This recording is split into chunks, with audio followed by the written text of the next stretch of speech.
And even though some operations work different numbers of days of the week, we're talking about working days, meaning specifically Mondays through Fridays, not Saturdays and Sundays. An illustration of the issue and the differences might come up simply when we're trying to measure the difference between two dates.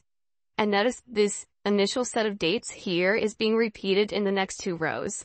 How much time is between the two dates equal the later date minus the earlier date? And there's the answer. Now that does include Saturdays and Sundays, and so that's not a pure measure of actual working days. In this case, we need to use a function called NETWORKDAYS. It's one of those longer functions, so when you are typing it, equal N, we see the list of all the others. You could possibly just click on this instead of typing it and use the tab key, save yourself a little bit of time. The starting date is the A3 cell containing June 11th, comma, the ending date is September 14th. Now there's an additional optional third argument, which I'm going to ignore here. And you do know, of course, there are holidays between those two dates. We'll simply hit enter here. And a major difference, of course, between the previous entry, because we are now not counting Saturdays and Sundays. But there are some holidays in here too. And in some organizations, July 3rd was a holiday because of the weekend, and someone who's July 4th, it happened to have been a Saturday in 09. It will not be discounted twice because it's already a Saturday. But let's see how this is going to work a little bit differently. In the next use of this, and to simplify it, I'll copy this first and then adjust this to now take into account the holidays.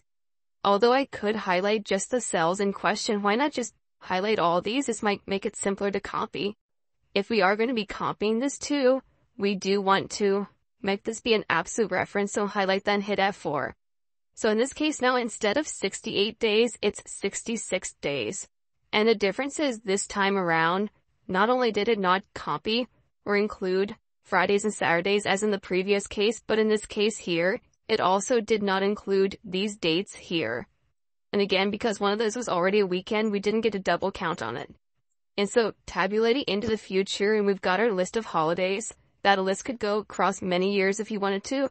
We'll simply double click and see the differences here.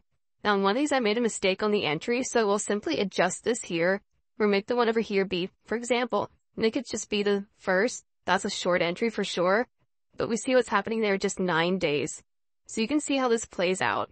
If you're trying this in previous versions of Excel, by the way, you might not be able to get to the function because it was one of those special functions that require the addition of the analysis tool pack. So it's automatically built into Excel 2007 and very viable in some situations and easy to use.